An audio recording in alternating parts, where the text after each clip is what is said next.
Well, I want to give a quick update. Still no frame.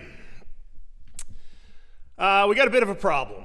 So, after multiple delays and multiple pushbacks from Scott's Hot Rods, I called them last week, called them last Wednesday, asked them, what the story is. They said, yeah, your rig's going on the jig tomorrow. It'll be done in 10 days, blah, blah, blah. Everything's, plan on coming down. So we talked about it a little bit. They came and I said, okay, I'll start making arrangements, but I said, you need to be really sure. So the next few days go by over Christmas. I called him the day after Christmas or emailed him and said, I'm making plans, just wanted to confirm one last time. Well, then he comes back and says, nope, the new date is 6 weeks from now. So after having this happen multiple times, it's obvious that they just can't be truthful with me. At this point, I pulled the plug and canceled the order. It's just, in my experience, when somebody is pushing you and lying to you repeatedly, and you get right to a deadline and then they push it another 6 weeks, it's just the relationship is never going to work. Apparently my business is not important enough to them to actually deliver on. So I've moved on. I canceled the order for that complete chassis and decided to just draw a line under it. They screwed me. It's over. I got my money back. I am not spending any more energy on it. So what's going to happen? So I went and did a bunch of research, and I have decided that I am going to just build my own chassis. It's not that big a deal. I was buying from Scott's Hot Rods to save time. I'm not saving any time. So I bought a front snout, full front independent suspension. I bought a 4-link kit. I bought a 9-inch rear end housing, and I am going to build the rest of the chassis from the front end back, similar to what we would have had from Scott's Hot Rods, because I have very little choice now because I had removed the frame rails through here. So even using like a subframe connector kit, that's really not what I wanted to do anyway. I wanted a full frame under this. So step one, I'm just taking some measurements here, trying to get a few things squared away. I've ordered a gas tank that's narrowed for mini tubs and has the angles cut into it. That should be here shortly. I got that from Tanks Inc. And I've ordered the front snout, I've ordered the rear end, I've ordered the 4-link kit. I'm not sure exactly how much of that 4-link kit I'm going to use. I'm probably just going to use the link bars and brackets and end up mounting it completely different for the chassis I want to build. So that's where I'm at. I am in the process. The first thing I'm going to do is I'm going to scan the bottom of this car and build a mesh grid of the bottom, and I will then be able to put that into CAD, design my frame off from that, and then once that's all designed, I can start cutting and fabbing once I know the materials I'm going to need. So at the end of the day, that's what I'm going to have to do, and I think I can have that done in 4 or 5 weeks, at least to the point where I can have a roller. So the new front snout should be here mid-January, so a couple weeks from now. I did order a Corvette C4 front and rear independent front and rear suspensions for the truck, but I'm thinking, and I thought maybe I'll use that on this. But that's not really what I set out to do here. I'm trying to do a totally new chassis, rigid, and really build it up nice. So that's what I'm going to do. I'm not going to let the little debacle with Scott's hot rods and the subsequent screwing I took there to end all that. So that's my plan right now. I'm going to start looking at what needs to happen to get all this going. But I've taken some measurements and I can start modeling this a little bit, I think. Just getting myself ready for the scanner. Scanner should be here next week. I'll get this scanned in and then have a nice basis to start modeling off from. Then the snout should show up a couple weeks after that.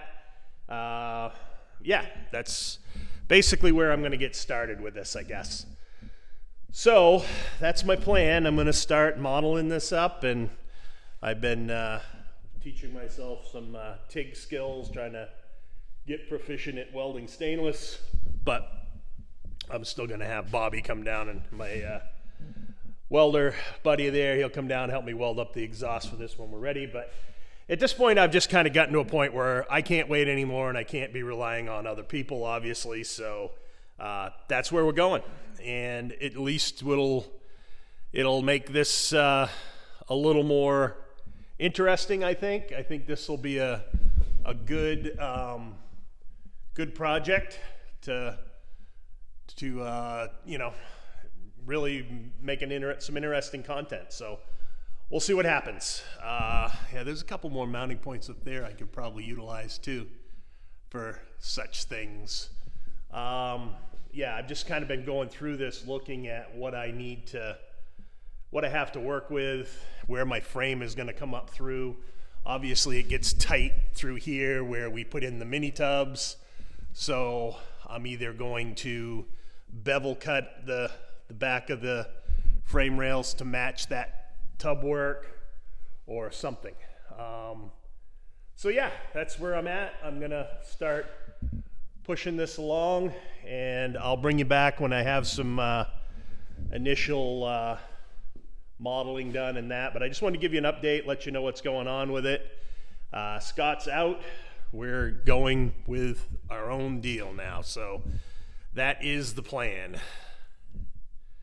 And I should be able to, like I said, this is not that big of a deal for me. I should be able to build this. I was trying to buy something complete just to take a lot of the work out of it and speed things along, but you know what? Didn't work out. So next, like I said, I'll bring you along when I have some modeling done, or I'm going to do some preliminary modeling just off my dimensions before I get the scans in. Once it's scanned, I'll be able to have something to set that scan on and see what I got. So anyway, thank you, and thank you for subscribing and watching. And I know this is kind of a bit of a pivot, but I have very little choice at this point, so gotta keep moving. Later. So I took a couple hours and kind of modeled this up based on my measurements from the bottom of the chassis.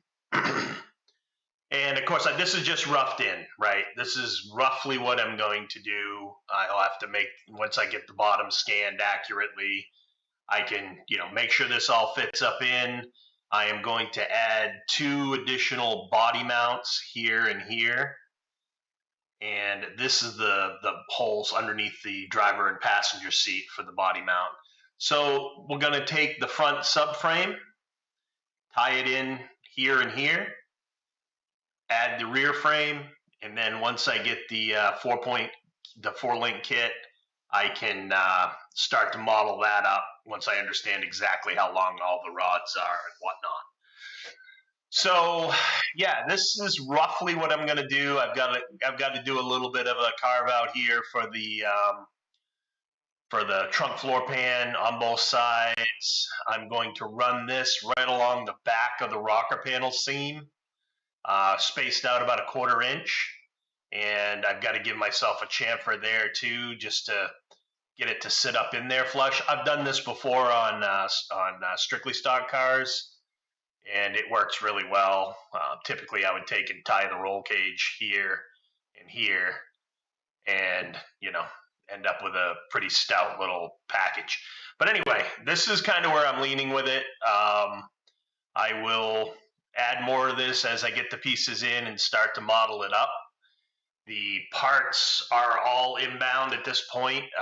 Like I said, the only thing that's going to be a little later is the front snout, and that should be like 2 weeks out. So I think this is the right way to go. It actually worked out to be quite a bit cheaper than going with these Scott's hot rods, obviously, but now I got to fabricate all this, which, you know what the hell? Let's just deal with it.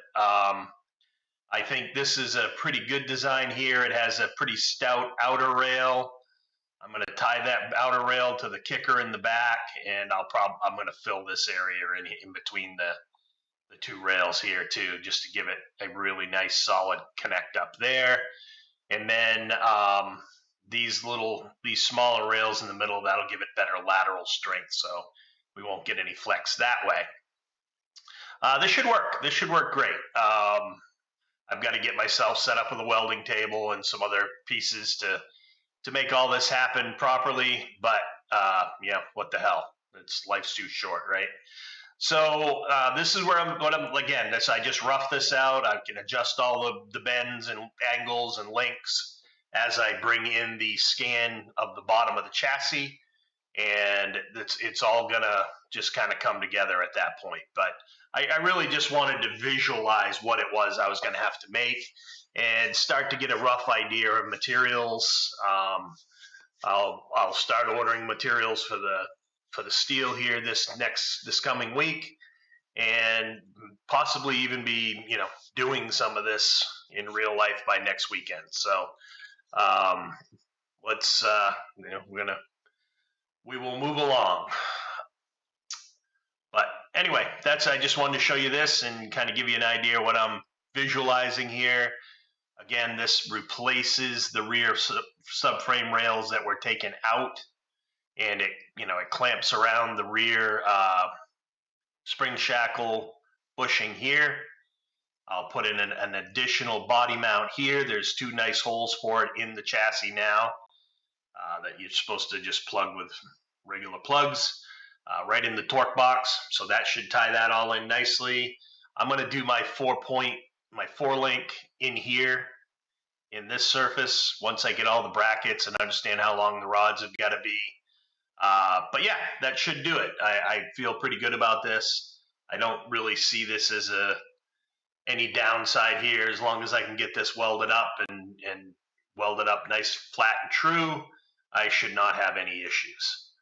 So, and again, it's kind of an idea here that you could use this with any front clip, right? You could use it with a stock front clip. You could use it with an aftermarket front clip, a Detroit Speed or Heights or any of those.